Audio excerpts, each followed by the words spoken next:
সম্পাদ্য 6, সম্পাদ্য 6-তে বলা আছে একটা বৃত্ত বা বৃত্তচাপ দেওয়া আছে, কেন্দ্র নির্ণয় করতে হবে। তাহলে দুইটা জিনিস দেওয়া থাকতে পারে, হয়তো বৃত্ত দেওয়া থাকতে পারে, নয়তো বৃত্তচাপ দেওয়া থাকতে পারে, ওইটার কেন্দ্র আমাদের নির্ণয় করতে হবে। ঠিক আছে? তো এখন বৃত্ত আঁকানোর সময় কিন্তু এমনিতেই আমাদের কেন্দ্র নির্ণয় হয়ে যায়, কিন্তু এটা ফর্মালিটি করে আমাদের মিলাই দেখাইতে হবে। ধরো, আচ্ছা আমি তো এটা বললাম তো পেন্সিলটা,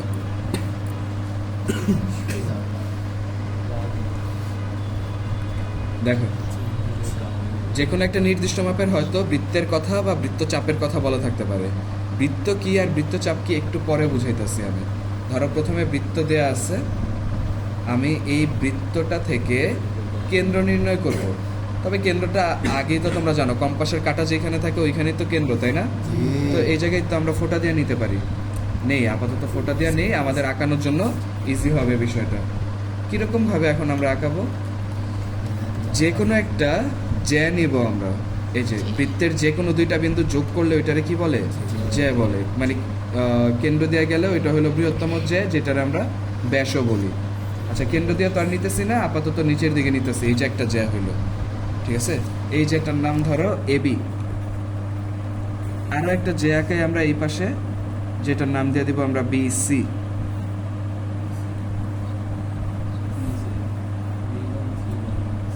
আচ্ছা, এটা দিয়ে দিয়ে আমরা সি। এরপর আমরা গতকাল একটা রেখারে দুই ভাগ করা শিখছিলাম।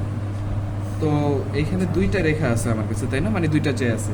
এই দুইটা জ্যাকে অর্ধেক করব। এই দুইটা জ্যা যেই জায়গার মধ্যে অর্ধেক করার পর যেই জায়গার মধ্যে ছেদ করব, ওইটাই হলো আমাদের কেন্দ্র। তাহলে অর্ধেক করা তো একদম ইজি। যে কোনো রেখার দুই প্রান্তে বসে দুইটা দুইটা চাপ আঁকাইতে হবে, উপরে নিচে দুইটা, নিচে দুইটা, ব্যাস। এই যে এখান থেকে দেখো আনুমানিক অর্ধেকের একটু বেশি ব্যাসার্ধ নিয়ে আমরা এই যে একটা চাপ আঁকলাম, এই যে একটা চাপ আঁকলাম। কয়টা চাপ হলো এখান থেকে? দুইটা। ঠিক বি বিন্দু থেকেও আমরা এরকম ভাবে দুইটা চাপ আঁকাবো। এই যে একটা, এই যে নিচে একটা, হইলো দুইটা। আচ্ছা, এইখান থেকে আরো দুইটা আঁকায় ফেলবো, আর একটু ছোট বড় করে নিই মাপটা। হ্যাঁ, অর্ধেকের বেশি তো আছে আমাদের এটার, তাই না? তো এখন এইখান থেকে আনুমানিক এটা একটা চাপ আঁকলাম, এদিকেও একটা চাপ আঁকলাম। হইলো কয়টা? বি বিন্দু থেকে বাম দিকে দুইটা আঁকছিলাম, ডান দিকে আরো দুইটা আঁকলাম, টোটাল চারটা আঁকলাম শুধুমাত্র বি বিন্দু থেকে। ঠিক আছে? এখন সি বিন্দু থেকেও আমরা একই কাজ করব। সি বিন্দু থেকে কি কাজ করব দেখো, এই যে এখান থেকে দেখছো কোথায় বসাইছি? এখান থেকে এই যে এইটার উপর একটা চাপ, এই চাপের উপর আরো একটা চাপ, টোটাল চারটা চাপ হলো আমাদের, তাই না?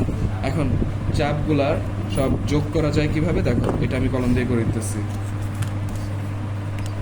দেখো ঠিক কেন্দ্র বরাবরই পড়বে দাগটা। এই যে দেখো একটা দাগ, ঠিক আছে? ছেদ বিন্দু দিয়ে আর কি। এই পাশেও ছেদ বিন্দু দিয়ে আরেকটা দাগ আঁকতে হবে। বসায় নাও।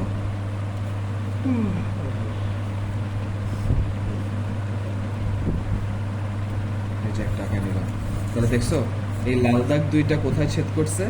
ঠিক কেন্দ্র যেখানে ছিল ওইখানেই কিন্তু ছেদ করছে। তো তোমরা যদি ঠিকঠাক মতো আঁকাইতে পারো, দেখবা যে এই দুইটা দাগ ঠিক কেন্দ্রেই পড়বে। আর যদি আঁকানোটা ভুল হয়ে যায়, তখন দেখা যাবে যে এই দাগটা কেন্দ্রে পড়বে না, তখন আবার অন্যদিকে চলে যাবে, তখন কিন্তু আর কেন্দ্র মিলে নেই, তখন তোমারটা হইব না কিন্তু। তো এই জন্য একটু নিখুঁতভাবে আঁকানোর চেষ্টা করবে, যে যাতে তোমার তো কেন্দ্র আগে থেকে ডিটেক্ট করা আছেই, তাই না? কম্পাসের কাঁটাটা, তো তুমি ওই অনুযায়ী এই রেখাগুলো আঁকানোর চেষ্টা করবে। ঠিক আছে? মানে ওই যে অর্ধেক করছি যে রেখাগুলো, সেই অর্ধেক রেখাগুলো আঁকানোর চেষ্টা করবো। তাহলে এইখানের মধ্যে এটা তো আমরা এবিসি দিছিলাম, যে জায়গায় ছেদ করছে ওই জায়গাটার নাম ও দিয়ে দিই। আর বাকি জায়গাগুলো, যেমন এই যে এই রেখাটা, এই রেখাটার নাম দিয়ে দিই আমরা ইএফ, ই এফ। তারপর এই রেখাটার নাম আমরা দিয়ে দিই জি এইচ। ঠিক আছে?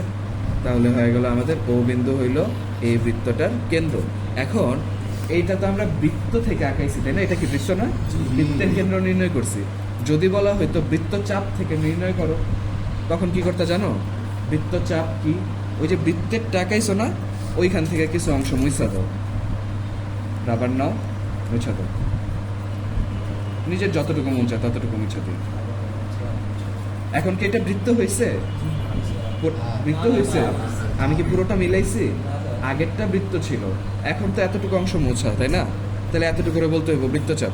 আর তোমার যতটুকু মন চায় ততটুকু তুমি মুছতে পারো, এটা সমস্যা নেই।